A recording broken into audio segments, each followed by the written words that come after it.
Et aujourd'hui, je vous propose de prendre de la hauteur, de prendre un peu d'altitude au sens propre comme au sens figuré. Notre invité, Pascal Sancho, guide de haute montagne, commandant d'opérations de secours, officier de police judiciaire et auteur, pendant près de 30 ans, va mettre son expérience à notre service. Mais qui est véritablement cet homme dont nous allons parler aujourd'hui, qui a passé 30 ans de sa vie à sauver celle des autres? Théo Ampillac. Oui, Pascal Sancho a eu plusieurs vies. Guide de haute montagne, puis secouriste d'élite au sein de la police nationale. Il a mené plus de 1000 interventions pendant sa longue carrière. Ses principales missions, c'était les évacuations dans des lieux difficiles d'accès. Pascal Sancho a formé les agents du RAID, de la BRI et conduit des missions de formation et d'assistance à l'étranger. Il est aussi intervenu sur des opérations très risquées comme le crash de l'A320 de la compagnie Germanwings. Rappelez-vous, c'était en 2015 dans les Alpes. Depuis sa retraite, il y a presque 10 ans maintenant, il s'est tourné vers sa passion, l'écriture, avec plusieurs parutions. Bravo Papa en 2020, Ligne de crête en 2021 et S'élever ensemble cette année. Pascal Sancho effectue aujourd'hui régulièrement des conférences où il transmet les valeurs apprises en montagne comme le leadership, la résilience, l'esprit d'équipe et le dépassement de soi. Son credo, croire en la nature humaine dans ce qu'elle a de meilleur. Quel joli portrait, Théo Ampillac. Merci beaucoup. Bonjour Pascal Sancho. Oui, bonjour. Merci de m'inviter. Avec plaisir et merci à vous de prendre du temps sur votre matinée pour nous parler bien sûr de votre livre S'élever ensemble. Mais comme nous l'a si bien dit Théo, j'aimerais qu'on revienne un petit peu sur ces années où vous avez été sauver les autres en montagne. Racontez-moi déjà, pour commencer, comment vous êtes arrivé à cette carrière, à ce choix de vie. Mais moi, en fin de compte, je pense que c'est une passion qui m'a aspiré quelque part. Je l'ai même pas choisi. Je suis tombé nez à nez à l'âge de mes 14 ans devant un poster où j'ai vu un petit bonhomme pendu sous l'hélicoptère. J'aurais pu choisir de tenter de piloter cet hélicoptère et puis non, mon regard s'est porté vers cette personne 20 mètres sous la machine et je me suis dit que j'allais faire en fin de compte ce métier. À partir de là, j'ai tout fait pour y arriver puisqu'il faut toujours passer du rêve à la réalité. Et puis évidemment, ça demande des formations, énormément de formations, qu'elles soient physiques, psychologiques, pas seulement. Oui, alors bon, c'est une spécialité difficile, parmi les plus difficiles de la police, si ce n'est la plus difficile. Effectivement, un savoir-faire à la base, puisque bon, si on n'est pas capable d'évoluer dans ce milieu, on peut pas ambitionner de sauver des vies. Un savoir-être aussi, parce que c'est vrai que quand on a un petit peu dépassé toutes nos limites, il faut aller chercher au fond de vous-même quelque chose que vous avez en plus pour ne pas laisser filer entre vos doigts la vie d'une personne qui nous attend et qui sans nous sera incapable de s'en sortir quelque part.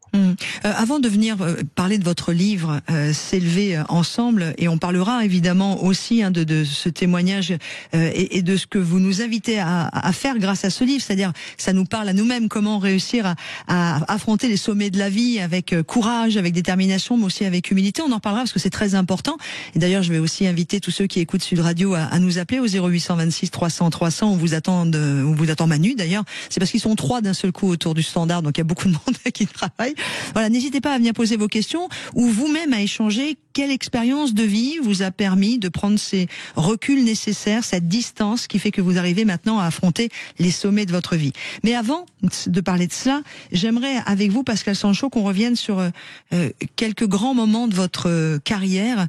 Comme le disait Théo, par exemple, vous êtes intervenu sur des opérations très risquées comme le crash de l'A320 de la compagnie Germanwings en 2015. Disons que c'était pas une opération vraiment risquée, c'était une opération à fort potentiel émotionnel, on va dire. Le risque pour nous était quand même relativement limité, la zone était certes escarpée, mais on a l'habitude d'évoluer dans ce genre de milieu, non? C'est une opération qui nous a marqué parce qu'elle est unique et c'est bien qu'elle le reste, parce qu'elle nous a poussé dans nos retranchements psychologiques, parce qu'elle nous a rappelé aussi que le père ou la mère, quand ce sont des sauveteurs au féminin, n'est jamais très loin du professionnel, parce qu'il y avait des enfants qui malheureusement avaient péri dans le crash, et donc ça avait été une formidable aussi éloge de la force du collectif, parce que sur ce genre d'opération où on est vraiment poussé loin dans nos retranchements psychologiques. Seul, on n'est pas grand-chose et c'est l'équipe qui fait que on arrive à aller au bout de la mission qui nous a été confiée. Il y a eu d'autres moments comme ça dans votre carrière qui vous ont obligé à vous retrancher psychologiquement, comme vous dites, d'aller dans vos retranchements les plus profonds ou d'avoir besoin du groupe? Alors, besoin du groupe en permanence, évidemment. Je l'explique d'ailleurs dans ma conférence. Je commence par ma première intervention où j'étais très jeune, 23 ans, assez doué dans ce métier. J'étais sorti major de promotion. J'avais certainement manqué un peu d'humilité. J'arrive sur un crash d'avion avec 4 victimes et là, je perds un peu mes moyens. Je me rends compte que voilà, seul dans ce métier, on sera pas grand-chose. Et ce jour-là, ceux qui me tiennent à flot, c'est l'équipe, la proximité, ces gens d'expérience. Et pour moi, ça va être une colonne vertébrale, le collectif, et non pas par philosophie, mais par un principe de réalité.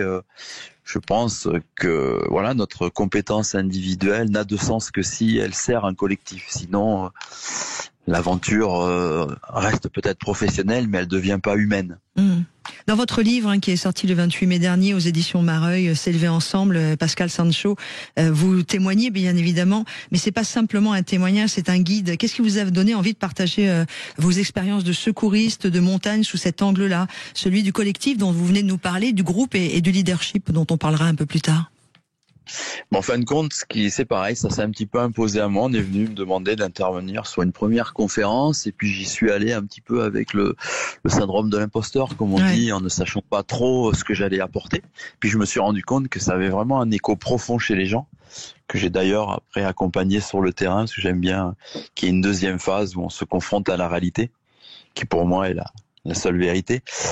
Et puis j'ai vu que des choses qui me paraissaient pour moi banales au quotidien, qui m'avaient accompagné pendant 30 ans, mais pouvaient aider des gens sur des choses simples, mais ce qui est simple n'est jamais simple à mettre en place quelque part. Mais la relation à l'autre, déjà, la relation à l'autre, comment on va placer notre ego dans un alignement commun où chacun va réussir à grandir, mais en servant un objectif collectif qui va très rapidement devenir une ambition individuelle. Donc c'est chouette, quoi. Et je me rendais compte que quels que soient nos chemins, dès l'instant qu'on se fixe des objectifs ambitieux, qu'on est sur le chemin de l'excellence, les leviers sont de mon point de vue universels. Le dépassement de soi, la relation à l'autre, comment on va se resserrer les uns avec les autres quand ça devient plus compliqué, comment on va gérer les échecs qui seront certainement le moteur le plus puissant de la progression et non pas la réussite. Voilà, toutes ces petites choses qui font que les gens se rendent compte que c'est pas réservé, loin de là, à des unités dites d'élite, que dans la vie, il n'y a pas de héros, notamment dans le cadre professionnel où on fait que son job et on essaye de le faire de la meilleure des manières possibles. Même dans votre corps de métier, Pascal, excusez-moi, Pascal Sancho, même dans votre corps de métier?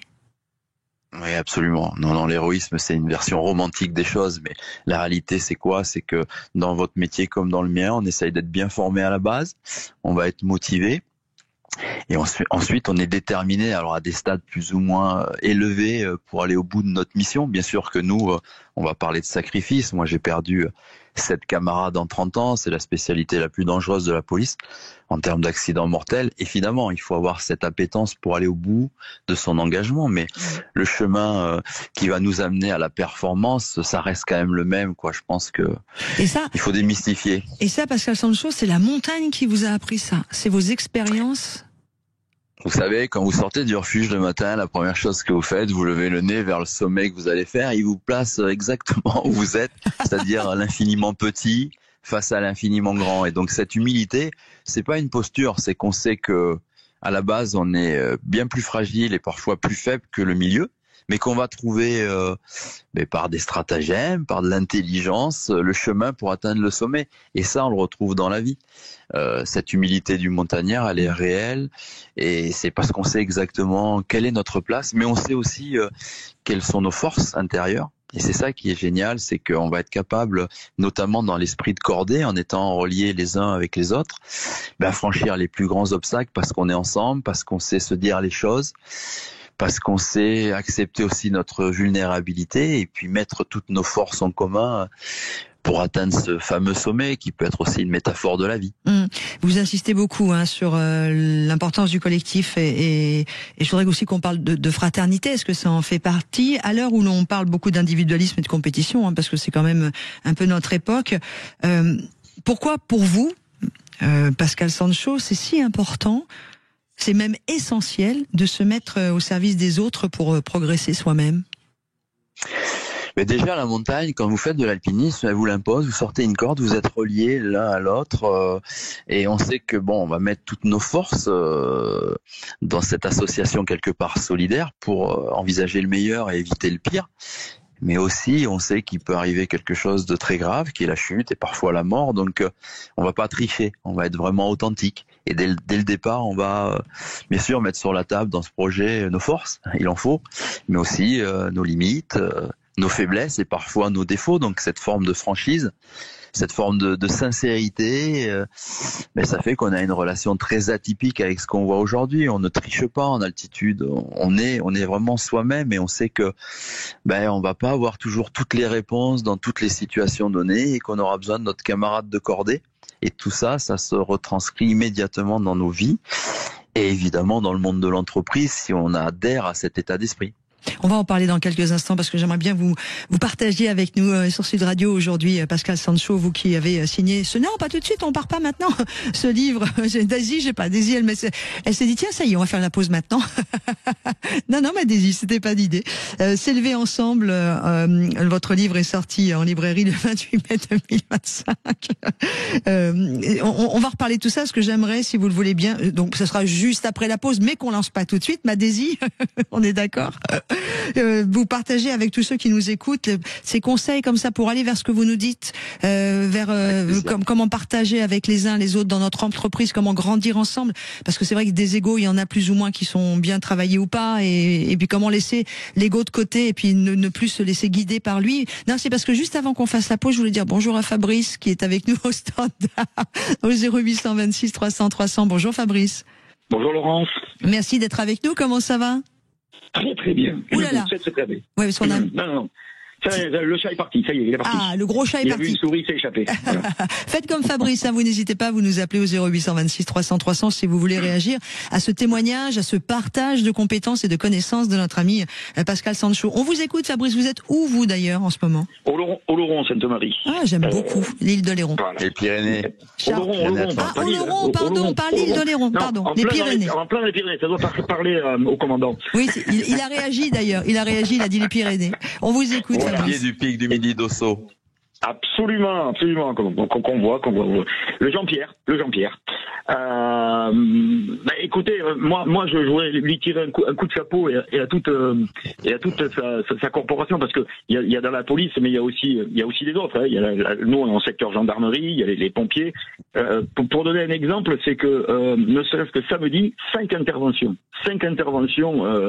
compliquées entre le Béarn et les montagnes béarnaises, basques et espagnoles. Avec de tout, avec des gens qui se sont perdus, qui ont téléchargé des GPS et qui les ont plantés, avec des chutes, avec des sorties VTT, avec des gamins qui se sont fracturés le coude, qu'il a fallu les chercher. Un retour de randonnée sur la passerelle Tolzart et je sais pas, il faisait 35 degrés samedi. Bon, évidemment, un homme de 67 ans au retour, malaise cardiaque, c'est grâce à des gens comme ça que ces gens-là ont été sauvés. Donc grand coup de chapeau, quoi. Grand coup de chapeau parce que effectivement, quoi, c'est le don de soi, c'est se mettre en péril pour des gens qui des fois ça peut être des accidents, mais ça peut être aussi j'ai envie de dire un manque de prudence, quoi, complet. Et moi j'ai une petite question à lui poser, parce que moi j'ai un ami, un copain qui était au PGHM, donc je traduis le peloton de gendarmerie de Haute-Montagne, voilà, sur Oloron, et qui me disait mais la plupart du temps quand on intervient, c'est très très souvent on sauve les gens, quand on arrive, ils nous enguirlandent, ils nous insultent. Ah bon? Ah oui, moi ça m'avait sidéré. On va demander à Pascal s'il a déjà vécu ce type d'expérience. Très rarement, Ouais. très sincèrement, c'est même l'inverse qui se passe. C'est même l'inverse. Moi, sur 1000 interventions, j'ai jamais eu, peut-être une fois, une personne un petit peu qui était décalée, qui se rendait pas compte de la situation, qui avait trouvé qu'on avait mis du temps. On était sur plusieurs interventions. Non, au contraire, les gens sont très, très reconnaissants. Vous avez des lettres, vous avez des cadeaux, vous avez des gens qui viennent vous visiter au poste. Non, je pense que c'est totalement l'inverse. Les gens sont reconnaissants et très conscients du service public de grande qualité qui est mis en place dans notre pays, qui n'est pas obligatoirement le cas de beaucoup de pays, y compris en Europe. C'est vraiment un service d'excellence et non, j'aurais plutôt à l'esprit le mot reconnaissance des gens qu'on va chercher. Bon, voyez Fabrice, voilà, on a un autre témoignage et ça me fait plutôt plaisir d'entendre Pascal Sancho. Merci beaucoup Fabrice. Alors les Béarnais sont vraiment spéciaux. Non, c'est peut-être, vous êtes peut-être tombé sur 2-3 cas, mais sur 2-3 cas sur des milliers en fait. Vous voyez, c'est pas. Non, mais notamment les gens. Souvent les gens qui font du ski en hors piste, c'est souvent les plus agressifs. En tout cas. Mais par contre, Fabrice, là où je vous rejoins, c'est vraiment bravo à tous ces hommes et ces femmes qui nous viennent en aide, que ce soit d'ailleurs en montagne, en mer. Là, l'été a encore été malheureusement le théâtre d'accidents et de drames. Et merci à vous tous. Allez, on va, Fabrice, je vous souhaite une belle journée du côté des Pyrénées. Nous, on va rester ensemble, Pascal Sancho, parce que là maintenant, dans quelques instants, ça va être notre petit clin d'œil à nous deux, ça. On va retrouver Pascal Sancho. J'ai encore plein de questions à lui poser. Comment son expérience peut nous aider? Il a plein d'astuces à nous donner dans notre vie en entreprise, bien sûr. Et puis on pourra peut-être aussi s'en servir dans notre vie perso. La relation à l'autre, et comme le dit Pascal Sancho, sans le groupe on n'est rien. Et le groupe c'est quand même hyper important. À tout de suite sur Sud Radio dans les routes de l'été. Sur les routes de l'été, Sud Radio vous écoute. Et nous recevons Pascal Sancho avec nous pour ce rendez-vous des routes de l'été. Pascal qui a passé 30 ans de sa vie à sauver celle des autres en montagne, à ce personnage un peu hors du commun quand même, qui a signé pas mal de livres et dont celui qui m'intéressait aujourd'hui, juste sur cette semaine de pré-rentrée, S'élever ensemble aux éditions Mareuil. Pascal Sancho, évidemment, sans revenir totalement et complètement que sur votre carrière, je vais y arriver en tant que sauveteur en montagne, de la police, je vais y arriver, j'ai un peu des soucis là. Vous nous avez annoncé, tout du moins vous expliquez que dans les conférences que vous donnez, vous qui êtes sauveteur en montagne, que vous avez plein d'exercices et que tout ce que vous avez vécu et tout ce que vous nous offrez peut être au jour le jour par nous-mêmes, que ce soit dans notre vie professionnelle ou dans notre vie personnelle, mis en place. Par exemple, alors pour être très simple, est-ce que vous avez des exercices concrets pour mieux gérer le stress, les émotions, que vous pourriez nous partager autant avec nos auditeurs qu'avec moi-même, d'ailleurs. Oui, alors si vous parlez d'émotions, effectivement, le livre il fait 300 pages, donc il est quand même assez très large dans le spectre qu'on peut toiletter pour essayer d'atteindre nos objectifs. Mais l'émotion, c'est la base du mouvement et le mouvement, c'est la base de l'action. Donc, si on n'est pas capable de maîtriser un tant soit peu son émotion, on risque vite de rentrer dans une zone de stress qui va nous paralyser, qui va jusqu'à la peur. Et donc, deux choses très simples et qu'on a en permanence sur nous. La première, la respiration, travailler sa respiration, apprendre à respirer. Dès l'instant qu'on est stressé, travailler une respiration abdominale, égaliser inspiration, expiration, et vous allez voir que si vous contrôlez vos pulsations cardiaques, elles vont baisser. Donc ça, c'est des choses qu'on peut faire très facilement n'importe où, au bureau, à chaque fois qu'on sent que la pression monte. Et puis après, je travaille surtout sur l'état d'esprit. Le livre, en fin de compte, c'est un état d'esprit que je propose. C'est la pensée positive. Aujourd'hui, on voit bien, on est terrorisé de tout aujourd'hui, de n'importe quoi. Moi, j'ai plutôt tendance à essayer de positiver les choses et de voir plutôt ce qu'on va pouvoir tirer d'une situation, y compris lorsqu'elle nous amène dans une notion d'échec, que de voir toujours le verre à moitié vide et qui va nous tirer inéluctablement vers le bas. Donc déjà, ces deux outils, pensée positive, respiration, ça va nous permettre quand même dans bien des situations et la de rester à flot. La respiration, comment? C'est-à-dire on se calme, on prend le temps de...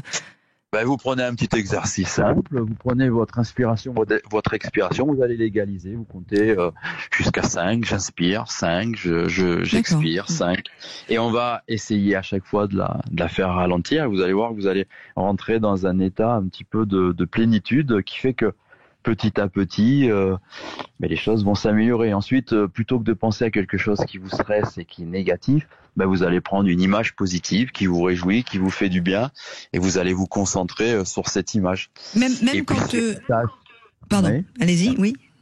Je disais, même sur la tâche qui vous crée des émotions un peu fortes, vous allez l'imaginer de manière à ce qu'elle soit réalisée dans les meilleures conditions, toujours. D'accord. Et la force du mental, vous allez voir que les choses, elles se réalisent souvent de la manière dont on les pense. Et ça peut paraître simple, mais des fois, les choses les plus simples sont les plus efficaces. Et moi, je pense à tous ceux qui, dans leur milieu professionnel, dans les équipes avec lesquelles ils travaillent, peuvent avoir des histoires de désamour, tout du moins des agressivités ou des gens qu'on apprécie moins. Comment est-ce qu'on peut travailler pour que ce soit plus agréable pour tout le monde? Parce que ça arrive, je ne parle pas de mon cas personnel. À Sud Radio, on a vraiment une jolie équipe, on s'entend très très bien tous. Mais vous voyez ce que je veux dire? Il y a plein de gens qui me disent, j'ai pas envie de retourner au travail là, parce que je vais revoir telle personne, ça va encore être compliqué, on va encore se chafouiner. Enfin, vous voyez? Oui, je vois très très bien. C'est l'essentiel du sujet. Voilà. Déjà, il faut être aligné sur un objectif commun. Ça me paraît vraiment fondamental. Moi, quand j'ai réuni mon groupe la première fois, on s'est fixé un objectif, un espèce de pacte commun. On est aligné par rapport à ça. C'est un cadre. Il faut absolument un cadre, parce que Pascal, il faudrait juste éviter de mettre votre manche sur le micro de votre téléphone. Il y a des fois où on vous perd dans le coton. Ok, c'est parce que je suis dans le relief. Ouais, merci beaucoup. Je disais, donc toujours pareil, un état d'esprit, on va essayer de fixer un objectif accepté par chacun, et ensuite, au quotidien, on va privilégier plutôt la collaboration, par exemple, à la compétition. Donc la collaboration, on est ensemble, on sait que cet objectif, on ne peut l'atteindre que parce qu'on est ensemble. Et ça part aussi du management et du leadership des équipes. On va favoriser cette collaboration. Quand il y a compétition, c'est quand même la domination de l'autre, donc ça c'est pas bon. On va plutôt favoriser l'émulation.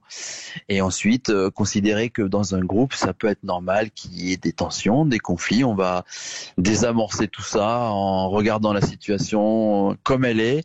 Et souvent, on se rend compte que l'adversité, elle est à l'extérieur de notre cercle, elle n'est pas à l'intérieur. Donc il faut être capable de travailler sur chaque individu qui a son propre chemin.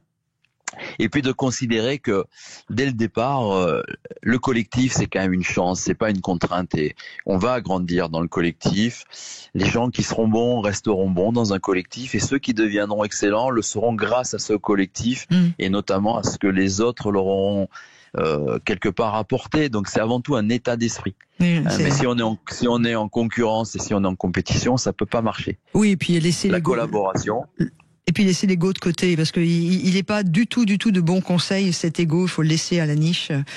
Pascal Sancho, vous êtes avec nous sur Sud Radio. Ce livre, S'élever ensemble, vous qui êtes guide de haute montagne, commandant d'opérations de secours en montagne et officier de police judiciaire. Vous avez été pendant plus de 30 ans secouriste dans les unités CRS de la police nationale, réalisé près de 1000 interventions. Vous êtes auteur de livres comme Bravo Papa, Ligne de crête, Ascendance et médecins des sommets, parus chez Mareuil Éditions. Et là, avec S'élever ensemble, et c'est pour ça que j'avais envie de vous avoir, c'était au-delà de votre expérience, c'est comment vous-même vous avez réussi à la métamorphoser, cette expérience de terrain, pour nous l'offrir dans un livre ou pour l'offrir en entreprise, pour le leadership, entre autres, mais pas seulement.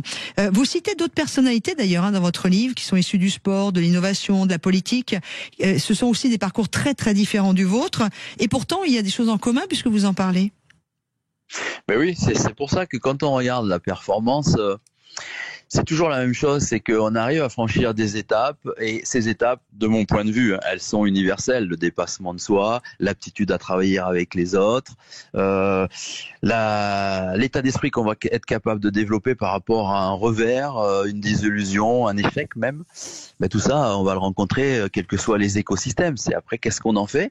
Et c'est pour ça que l'état d'esprit qu'on va construire de collaboration, d'abnégation, de résilience dans les moments difficiles, c'est quelque chose qu'on peut retrouver un petit peu partout. Vous le retrouvez évidemment dans le sport parce que c'est poussé à son paroxysme, mais vous pouvez aussi, dans la notion d'engagement et de générosité, le retrouver dans la politique, dans les associations, dans bien des domaines. Ouais, et oui, c'est pour ça qu'il y a vraiment, je pense, deux choses qu'il faut arriver à à équilibrer, c'est l'exigence d'un côté qui pour moi est non négociable dès l'instant qu'on veut être performant, et puis derrière cette empathie, cette générosité qui fait que on doit comprendre que chacun est différent, que dans ce cadre qu'on a prédéfini et qui pour moi est nécessaire, chacun doit pouvoir aussi évoluer un peu à son rythme, à sa manière, dès l'instant qu'on reste aligné sur l'objectif qu'on s'est fixé. Donc c'est beaucoup d'observation, beaucoup d'écoute.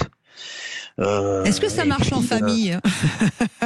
Est-ce que ça marche dans le cadre personnel sur Sud Radio, Pascal Sancho? Oui, le plus bel exemple de leadership, c'est le père et la mère qui accompagnent leurs enfants avec leurs qualités aussi, leurs limites et parfois leur maladresse. Mais c'est la vie tout ça. Et moi je le dis souvent, des erreurs j'en ai fait plein, mais une erreur c'est entendable, c'est derrière travailler sur ce qui n'a pas fonctionné. Par contre, 2 erreurs, c'est inacceptable. Là, ça devient une faute. Donc, c'est tous ces états d'esprit où on est aussi dans l'éloge du droit à l'erreur. On peut se tromper, c'est pas obligatoirement ça le souci. C'est être capable de rebondir derrière et d'en faire quelque chose de positif. Et ce livre, S'élever ensemble, paru aux éditions Mareuil, qui est sorti au mois de mai de cette année, donc il est encore dans les bacs, bien évidemment, il est encore tout chaud.